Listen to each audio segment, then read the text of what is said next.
प्यारे बच्चों, आज मैं आपको पढ़ाने जा रही हूँ वर्णमाला।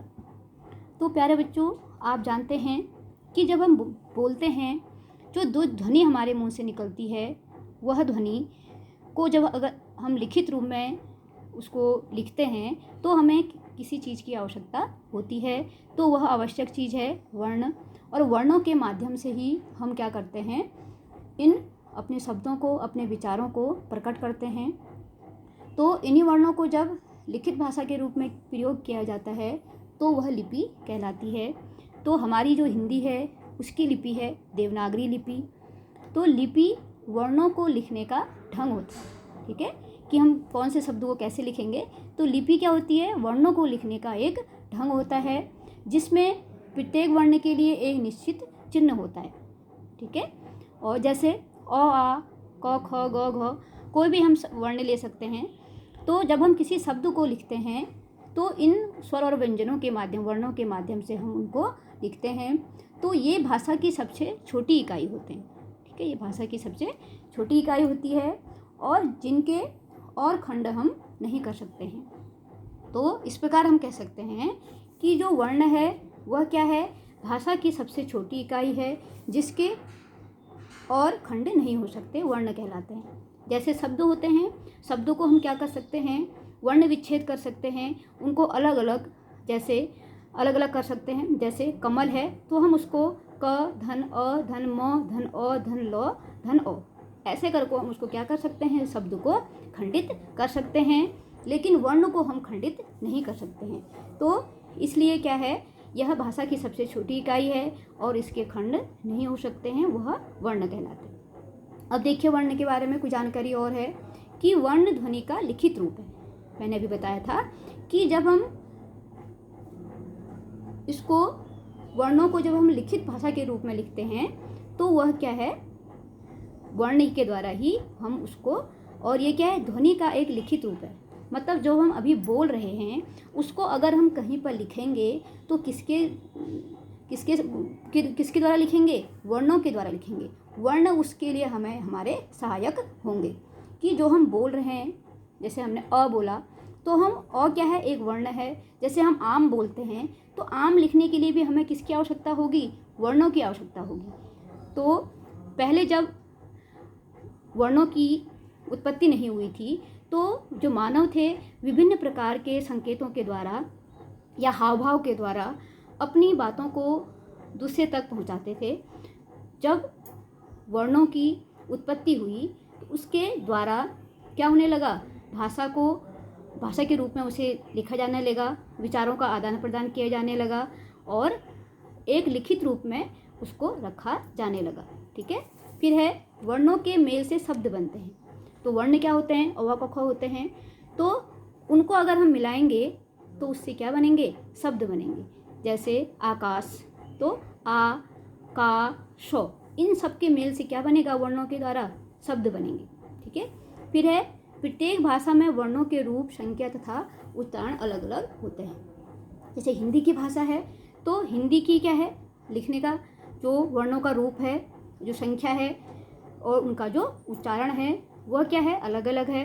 वैसे अंग्रेजी में है आपके ABCD हैं, ठीक है, और वाउल हैं, कंसोनेंट हैं। तो वह क्या है, उनकी संख्या क्या होती है, हमेशा हिंदी में और अंग्रेजी में, इसके अतिरिक्त अन्य भाषाओं में, तमिल में, कन्नड़ में, उर्दू में, पंजाबी में, तो सब में क्या होती है, वर्णों के रूप, उनकी संख्या तथा उच्चारण अलग अलग होते हैं, ठीक है। फिर है अगला वर्णमाला। तो वर्णमाला किसे कहा जाता है, तो माला आप जानते हैं कि एक ही प्रकार के दानों के द्वारा जो माला तैयार की जाती है, ठीक है, उसमें अलग अलग दाने नहीं होंगे, सब क्या होंगे, एक ही प्रकार के होंगे और एक ही धागे में वो क्या होते हैं, गुथे होते हैं, तो वह माला कहलाती है। ऐसे ही वर्णों की माला भी होती है जिसमें एक वर्ण के बाद दूसरा, दूसरे के बाद तीसरा, तीसरे के बाद चौथा, ऐसे ही क्या होते हैं, स्वर और व्यंजन, वो पूरे ही एक व्यवस्थित समूह में क्या होते हैं, गुथे होते हैं। तो वर्णमाला, वर्ण धन माला, ठीक है, अर्थात वर्णों की माला। तो वर्णों की माला, वर्णों का व्यवस्थित समूह वर्णमाला कहलाता है, अर्थात वर्णों का व्यवस्थित समूह, उसकी भी एक व्यवस्थित समूह है। ये नहीं कि आ पहले है और अ बाद में है, ऐसा नहीं है। उसका भी एक व्यवस्थित समूह बनाया गया है, वही वर्णमाला कहलाता है। ठीक है।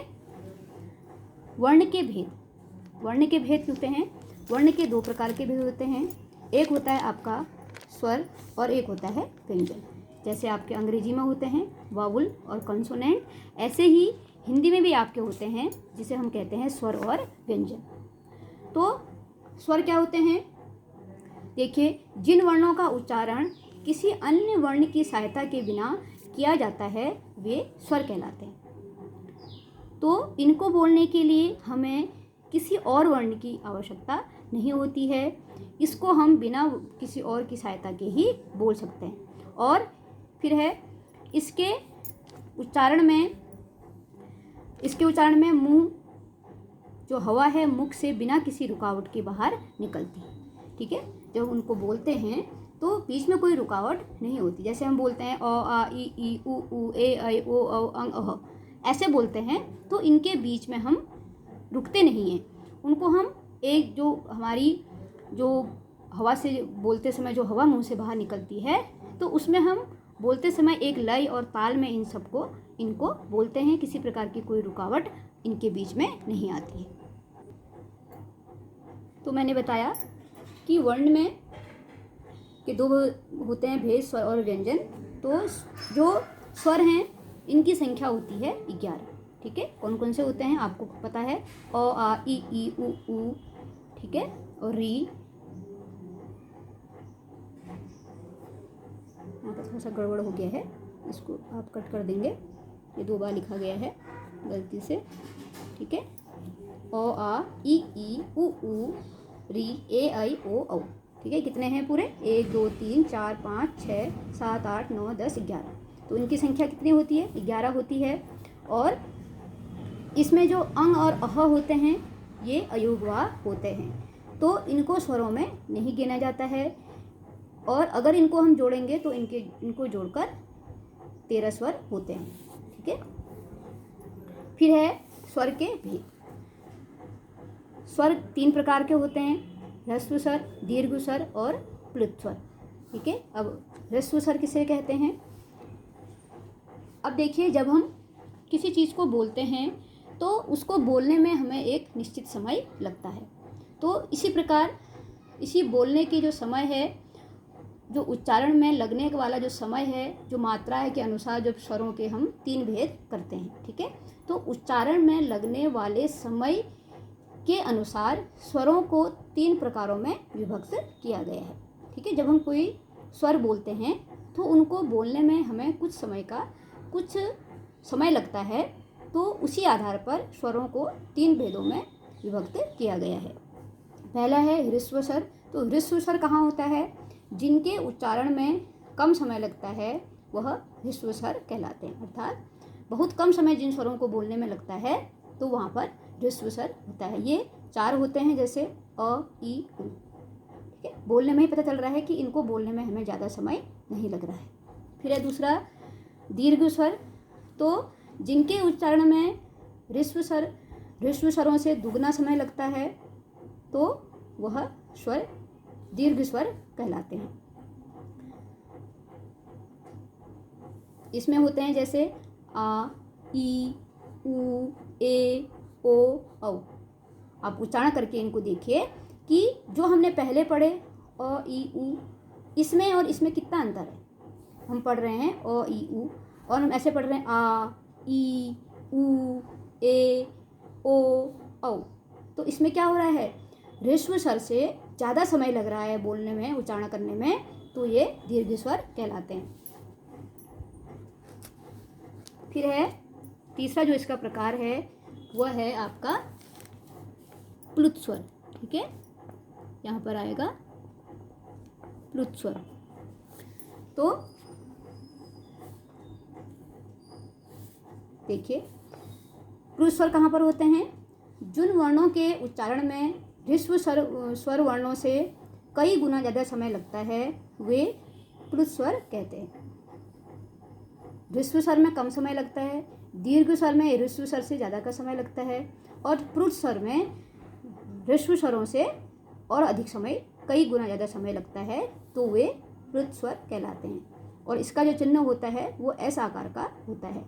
जैसे आप लोग बोलते हैं तो जैसे पुकारने, जोर से गाने या रोने के समय इसका प्रयोग हमको देखने को मिलता है। जैसे हम किसी को पुकारते हैं, राम पुकारते हैं ना, राम कहते हैं, या ओम कहते हैं, या कहते हैं, ठीक है, आह कहते हैं, कभी लगती है आह का हमारा जो उच्चारण मुंह से निकलता है, तो वहाँ पर प्लुत स्वर का प्रयोग, ठीक है, वहाँ पर क्या होता है, प्लुत स्वर कहलाए जाते हैं। जहाँ पर ह्रस्व स्वर से 3 गुना समय लगता है, अर्थात 3 मात्रा का समय लगता है, वे प्लुत स्वर कहलाते हैं। इसका चिन्ह ये होता है एस का आकार का, और इसका प्रयोग प्रायः पुकारने, जोर से गाने या रोने के समय किया जाता है। ठीक है, जैसे बताया मैंने, राम, ओम। फिर है अगला जो वर्ण है, उसका जो दूसरा भेद है वो है व्यंजन। तो व्यंजन क्या होते हैं, पता होगा आपको व्यंजन क्या होते हैं, क से लेकर ज्यों तक। ठीक है, मूल रूप से हम जानते हैं कि क से लेकर ज्यों तक व्यंजन कहलाते हैं, लेकिन इसमें भी अलग प्रकार के व्यंजन होते हैं। अभी हम आपको बताएंगे कि जिन वर्णों का उच्चारण स्वरों की सहायता से किया जाता है वह व्यंजन कहलाते हैं। स्वर क्या होते हैं, जिनका उच्चारण हम बिना किसी वर्णों की सहायता से कर सकते हैं। लेकिन व्यंजन क्या होते हैं कि इनका उच्चारण करने के लिए हमें स्वरों की आवश्यकता होती है। जैसे हम बोलते हैं क बोलते हैं, तो क के साथ क्या जुड़ा हुआ है, अ। अगर हम अ को प्रयोग नहीं करें तो क, सिर्फ इतना बोले, हम बोल ही नहीं सकते उसको। ठीक है, तो क बोलते हैं तो क के साथ क्या जुड़ा है, अ जुड़ा हुआ है।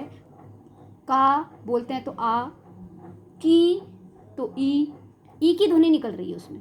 ठीक है, तो क के साथ क्या हो रहा है, अ जुड़ा हुआ है, तो बिना स्वरों की सहायता से हम व्यंजन का उच्चारण नहीं कर सकते। ठीक है, और इनके उच्चारण में हवा अवरुद्ध होकर रुक रुक कर मुख से बाहर निकलती है। समझ में आ गया। और ये मूल रूप से 33 होते हैं, मूल रूप से 33 होते हैं। और इसमें जो संयुक्त व्यंजन होते हैं वो 4 होते हैं। अभी आगे मैं आपको बताऊंगी कि संयुक्त व्यंजन क्या होते हैं। और विकसित व्यंजन भी होते हैं जो 2 होते हैं, और पूरे मिलाकर 39 व्यंजन होते हैं। ठीक है, मूल रूप से 33 होते हैं, संयुक्त व्यंजन होते हैं 4, विकसित व्यंजन होते हैं 2, और पूरे मिलाकर 39 व्यंजन होते हैं। फिर है व्यंजन के भेद। तो उच्चारण के आधार पर व्यंजनों को 3 प्रकार में विभक्त किया गया है, स्पर्श, अंतस्थ और ऊष्म। ठीक है, तो जिन व्यंजनों का उच्चारण कंठ, होंठ, जिह्वा आदि के स्पर्श द्वारा होता है उसे हम क्या कहते हैं, स्पर्श व्यंजन कहते हैं। कि जब हम कोई वर्ण या व्यंजन, स्वर या व्यंजन बोलते हैं तो जो हमारी जीभ है वो हमारे मुंह के अंदर कहीं ना कहीं क्या होती है, किसी न किसी भाग को छूती है।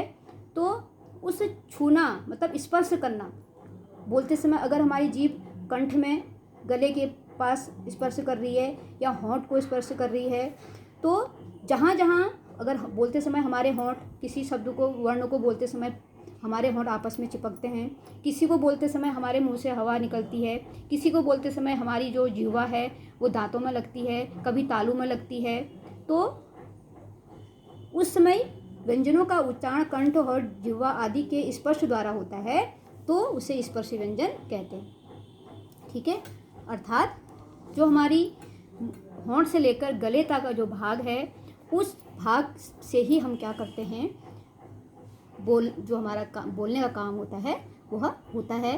तो उसके अलग अलग भाग में जब हम अलग अलग भागों से वर्णों का उच्चारण करते हैं तो उसे ही क्या कहा जाता है, स्पर्शी व्यंजन कहा जाता है। जैसे कंठ है, होंठ है या जीभ है। ठीक है, इनके 5 वर्ग हैं, और वर्ग का अंतिम वर्ण 5वां पंचम वर्ण कहलाता है। ठीक है, इसको हमने कितने भागों में विभक्त किया है? 5 वर्गों में विभक्त किया है। किनको? व्यंजनों को। क वर्ग में क, आप साथ साथ में बोलिए, क ख ग घ ङ। तो जब हम बोल रहे हैं तो हमारे कंठ से ध्वनि निकल रही है, क। अब बोलिए क, तो हमारी ध्वनि कहाँ से निकलती है? कंठ से निकल रही है, तो इनका उच्चारण स्थान कंठ होगा। ठीक है, आप इसका प्रयोग करके देखिए। जब आप बोल रहे हैं तो आप देखिए कि आवाज़ कहाँ से निकल रही है। तो जहाँ से वो आवाज़ निकलती है वही उस वर्ण का उच्चारण स्थान कहलाता है। ठीक है, परीक्षाओं में यही पूछते हैं। कोई भी वर्ण आपको दे दिया जाएगा और आपसे पूछा जाएगा कि इसका उच्चारण स्थान क्या है। तो अगर आप इनको याद रखेंगे तो आपके लिए सहायक होगा। च वर्ग, देखो हम च बोल रहे हैं तो च तो तालु, जीभ का जो ऊपर का स्थान है तालु, तो हमारी जीभ कहाँ स्पर्श कर रही है? ऊपर तालु में स्पर्श कर रही है। च, छ, ज, झ, य, ये क्या है? तालु है। बोल के देखिएगा। सबसे आसान तरीका है, जब परीक्षा में ये प्रश्न पूछा जाता है तो आप उस वर्ण को बार बार बोल के देखिए, तो उससे क्या होगा? आपको उच्चारण स्थान आसानी से पता चल जाएगा। इसके लिए यह आवश्यक है कि कौन से स्थान को क्या कहते हैं? कंठ, तालु, मूर्धा, दंत, ओष्ठ। ठीक है, कंठ मतलब गले से, तालु मतलब हमारे मुंह का ऊपरी जो हिस्सा भाग होता है उसको तालु कहते हैं। फिर है ट वर्ग, तो ट, ठ, ड, ढ, ण। ट तो हमारी जीभ क्या हो रही है? बार बार ऊपर और नीचे दोनों स्थानों पर लग रही है। ट बोले तो तालु की जो अगला वाला दांत की जो आस पास का भाग है उसे मूर्धा कहते हैं। ट दांत के पास लग रहा है, देखो ट, ठ, ड, ढ, तो उसे क्या कहते हैं? मूर्धा कहते हैं। फिर है त वर्ग, त, थ, द, ध, न। तो यह बोलते समय, इन वर्णों को बोलते समय जो हमारी जीभ है वो दांतों में स्पर्श कर रही है, दांतों में लग रही है। त, थ, द, ध, न। फिर है प वर्ग, प, फ, ब, भ, म। ओष्ठ, ये कहाँ से निकलते हैं? उच्चारण स्थान होंठ, ओष्ठ कहा जाता है होंठ को। ठीक है, प बोलते समय क्या हो रहा है? हमारे जो होंठ हैं वो आपस में जुड़ रहे हैं और आवाज़ कहाँ से निकल रही है? उच्चारण कहाँ से हो रहा है? होंठों के माध्यम से हो रहा है, तो उसका उच्चारण स्थान हो जाएगा ओष्ठ अर्थात होंठ। फिर है कुछ 2 ध्वनियाँ हैं, जैसे मैंने अभी पिछले बताया था कि विकसित ध्वनियाँ होती हैं। क्या है? ड़ और ढ़, ड़ और ढ़, तो क्या है? विकसित ध्वनियाँ हैं। और आगत ध्वनि है ज और फ। जब ज के नीचे बिंदी लगती है तो ज का उच्चारण होता है और फ के नीचे तो फ। ठीक है, ये आगे हैं आगत ध्वनियाँ हैं। फिर इसका व्यंजन का दूसरा जो भेद था वो था अंतस्थ व्यंजन। तो अंतस्थ व्यंजन किसे कहते हैं? जिन वर्णों अर्थात व्यंजनों का उच्चारण करते समय जीवा पूरी तरह से मुख के किसी भाग को नहीं छूती, वे अंतस्थ व्यंजन कहलाते हैं। ये 4 हैं। पहले हमने पढ़ा था व्यंजनों में कि किसी भी वर्ण को बोलते समय जो हमारी जीभ है वो किसी न किसी भाग से क्या हो रही है? स्पर्श हो रही है, छू रही है। ठीक है, जैसे कंठ से छूती है, तालु से, मूर्धा से, दंत से, ओष्ठ से, वो क्या करती है? किसी न किसी भाग में स्पर्श कर रही है। लेकिन जो अंतस्थ व्यंजन है इनको बोलते समय हमारी जीवा पूरी तरह से मुख के किसी भाग को नहीं छूती है, तो वे व्यंजन कहलाते हैं अंतस्थ व्यंजन। जैसे य बोल रहे हैं, य गले की जो नीचे का भाग है वहाँ से ये उच्चारण निकल रहा है। ठीक है, कंठ से नीचे का जो भाग है वहाँ से य, र, ल, वो, इसको बोलते समय हमारी जीभ किसी भी भाग को स्पर्श नहीं करती। फिर अगला है ऊष्म व्यंजन। ठीक है, ऊष्म का मतलब होता है हवा, ऊष्म मतलब गर्म हवा भी कह सकते हैं, गर्म हवा। तो जिन व्यंजनों के उच्चारण में हवा के रगड़ खाने के कारण मुख से ऊष्मा अथवा गर्मी निकलती है, वे ऊष्म व्यंजन हैं। ठीक है, तो जब हम इन व्यंजनों का उच्चारण करते हैं तो हवा क्या होती है? हमारे मुख में घूमकर जब मुख से उच्चारण निकलती है तो एक गर्म हवा का एहसास हमें होता है, तो वो ऊष्म व्यंजन कहलाते हैं। ठीक है, जैसे श, स, श, ह, ये क्या है, उसमें व्यंजन है। फिर है, और मैंने अभी पहले बताया था कि 4 क्या होते हैं हमारे, संयुक्त व्यंजन होते हैं। संयुक्त मतलब मिलकर बनना, संयुक्त होना। तो कुछ वर्ण ऐसे हैं, जो कुछ व्यंजन ऐसे हैं जो 2 या 2 से अधिक स्वर रहित व्यंजन आपस में मिलकर एक नया व्यंजन बनाते हैं, तो वो संयुक्त व्यंजन कहलाते हैं। ठीक है, कौन कौन से हैं, क्ष, त्र, ज्ञ और स्र, ये क्या हैं, संयुक्त हैं। ये 2 या 2 से अधिक स्वर रहित व्यंजन आपस में मिलकर एक नया व्यंजन बनाते हैं। तो जो क्ष है वो बनता क और श से, आधा क आधा श, इससे क्या बनेगा क्ष। त्र बनता है आधा त और र, इसमें क्या है, स्वर नहीं है, क बोल रहे हैं ना, क नहीं बोल रहे हैं, क स, त र, त नहीं बोल रहे हैं। तो बोलने से ही समझ में आएगा कि इसमें स्वर मिला है। अगर इसके नीचे यह जो चिन्ह है ये लगा हुआ होगा, इसका अर्थ है कि इसमें स्वर, ये क्या है, स्वर रहित व्यंजन है।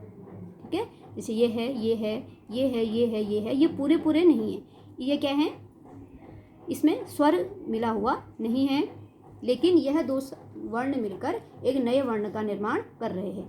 ठीक है, त्र बनता है त और र से, ज्ञ बनता है ज, ज और य से, और श्री बनता है, स्र बनता है स और र के मिलने से।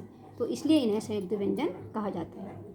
परीक्षाओं में पूछा जाता है, कोई भी वर्ण आपको दे दिया जाएगा, क्ष, त्र, ज्ञ, स्र दे दिया जाएगा, और पूछा जाएगा कि यह किन वर्णों के मेल से बना हुआ है।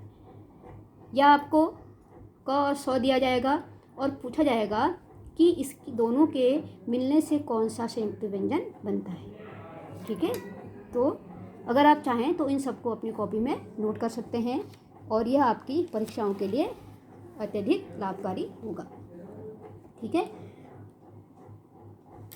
अब क्या है, वर्णों का उच्चारण स्थान के आधार पर उसको हम 9 वर्गों में बांटते हैं। ठीक है, मुख के जिस भाग से जो वर्ण बोला जाता है वह भाग उस वर्ण का उच्चारण स्थान कहलाता है। ठीक है, मुख के जिस भाग से जो वर्ण बोला जाता है वह भाग उस वर्ण का उच्चारण स्थान कहलाता है। तो इसे 9 वर्गों में रखा गया है। तो 9 वर्ग कौन कौन से हैं देखिए, और कौन से वर्ण कौन से स्थान से बोला जाता है, इसको आपको याद रखना पड़ेगा, तभी आप परीक्षाओं में बता पाएंगे कि कौन से वर्ण का कौन सा उच्चारण स्थान है। ठीक है, अब देखिए उच्चारण स्थान मैंने आपको बताया था, दंत होता है, मूर्धन्य होता है, और तालव्य होता है, ओष्ठ होता है, कंठ होता है। ठीक है, इसके अतिरिक्त भी कुछ और उच्चारण स्थान है, ये आप देखिए। कंठ, कंठ का अर्थ मतलब गले से।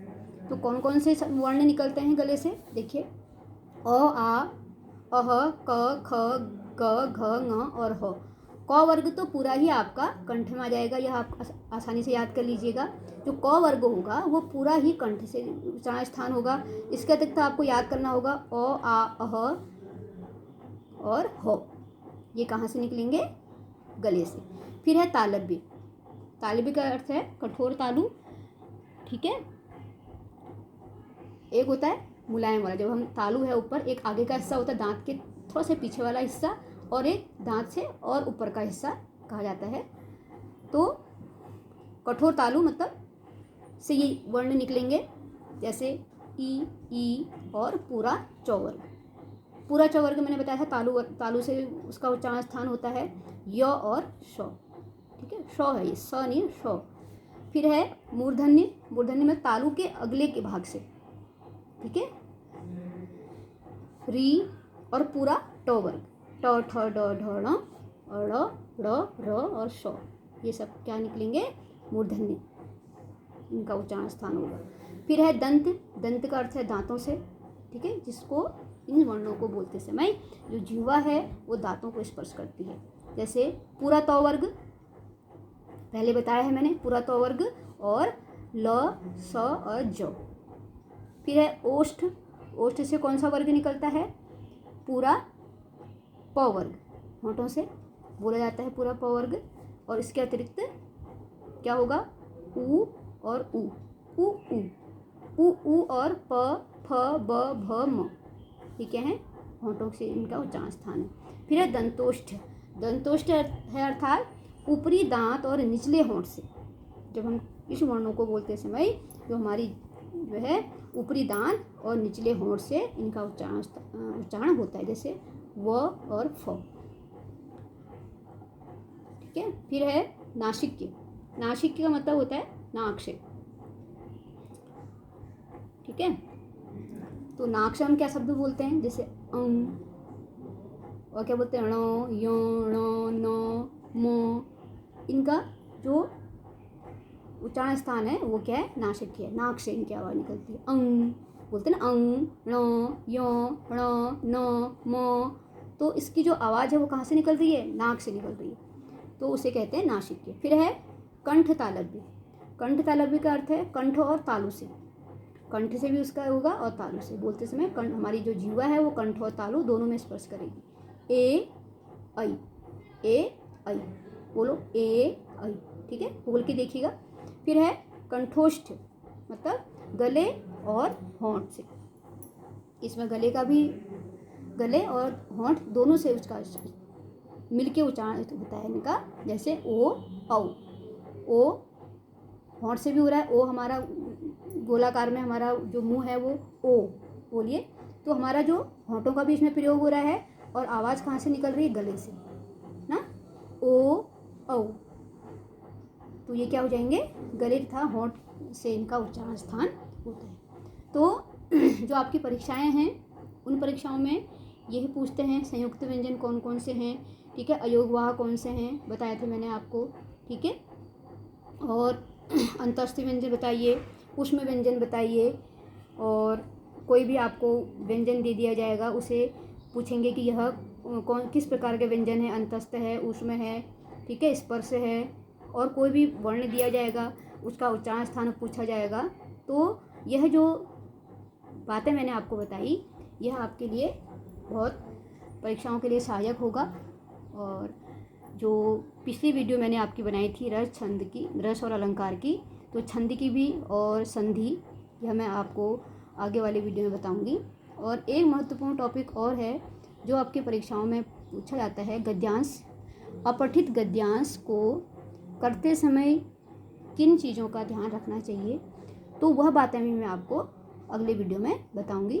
तो इसलिए आप इन सब जो बातें मैंने आपको बताई उनको याद रखिएगा, और यह उम्मीद करती हूँ कि यह आपकी परीक्षाओं में आपके बहुत अधिक काम आएगा। धन्यवाद।